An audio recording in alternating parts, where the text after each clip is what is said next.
দেখুন, গতকাল উনি এই মন্তব্য করেছেন, আমি শুনেছি মিডিয়ার কাছে। প্রথমত হচ্ছে, মমতা বন্দ্যোপাধ্যায় ক্ষমতা আসার পর এই রাজ্য যে মহিলাদের জন্য, মেয়েদের জন্য, কন্যাদের জন্য যে বদ্ধভূমিতে পরিণত হয়েছে, সে বিষয়ে কারো কোনো সন্দেহের অবকাশ নেই। তৃণমূলের মন্ত্রী কেন বললেন সেটা তো তিনিই বলতে পারবেন, হয়তো মুখ ফসকে বলে ফেলেছেন। পরে শুনলাম উনি নাকি আবার রিভার্স গিয়ারেও গেছেন নাকি, পার্টির কালমোলা খেয়ে। তবে এই ঘটনার পরিপ্রেক্ষিতে এটা অন্তত পক্ষে স্পষ্ট হলো যে এই নামের যে একজন মন্ত্রী আছে আমাদের রাজ্যে, আমরা জানতে পারলাম। আমি গডসেক বলছি, আমি কিন্তু জানতাম না যে একজন মৎস্যমন্ত্রী আছে এবং তার নাম বিপ্লব বাবু। কারণ তৃণমূলে একটাই পোস্ট, বাকি সব ল্যাম্প পোস্ট বা ঢ্যাপোস্ট যাই বলুন না কেন, বাকি কাউকে কেউ চিনতো না। আমরা জানতে পারলাম যে একটা মৎস্যমন্ত্রী আছে, বিভিন্ন কাজ, মানে কাজ কোথায় হয় তো কেউ মৎস্যের কোনো কাজ তো দেখতে পাই না আমরা। প্রধানমন্ত্রী মৎস্য সম্পদা যোজনা, কয়েক হাজার কোটি টাকার প্রজেক্ট, গোটা ভারতবর্ষে মৎস্যজীবীদের চেহারা বদলে দিচ্ছে, পশ্চিমবঙ্গে ইমপ্লিমেন্ট হয় না। তো সেই মৎস্যমন্ত্রী কি বললো না বললো কোনো লাভ নেই। ওই বাজারে যেরকম মুড়ো কেটে মাছ নিয়ে আসা হয়, মুড়ো অনেক সময় আলাদা করে রেখে দেওয়া হয়, এই মৎস্যমন্ত্রীর ওই অবস্থা হবে।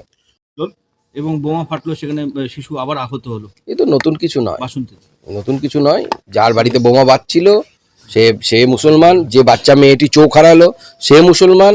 এবং এটাই মুসলমান সমাজকে বুঝতে হবে, যতদিন তারা ভোট ব্যাংক হয়ে থাকবে, এই সংখ্যাগুরু জুজুর মধ্যে ঘুরে বেড়াবে, ততদিন পর্যন্ত মুসলমান সমাজের এটাই হবে। ছেলে মেয়েদের হাত উড়বে, চোখ উড়বে, পা উড়বে, ডাক্তার ইঞ্জিনিয়ার তৈরি হবে না, বিজ্ঞানী তৈরি হবে না, দ্বিতীয় এপিজে আব্দুল কালাম তৈরি হবে না, এরকমই থাকবে। ওই জায়গা থেকে বেরিয়ে এসে শিক্ষা, সংস্কৃতি, বিজ্ঞান, গবেষণা, এই দিকে মনোযোগ দেওয়া দরকার। দেখুন, নির্বাচন কমিশনের কাজ এসআইআর করা।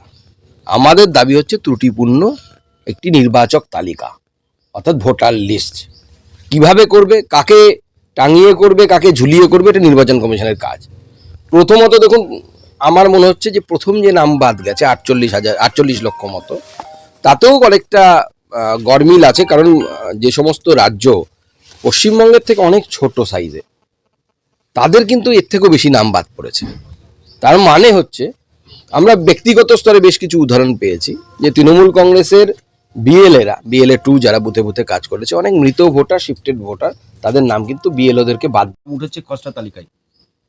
দুর্গাপুর, হ্যাঁ, দুর্গাপুরে বিএলএ বাংলা না প্রচুর আছে আমাদের উত্তরবঙ্গে। এটা যদি ইটাহারের পাশের দুর্গাপুর হয়, আমার জানেন না কোন দুর্গাপুরের কথা।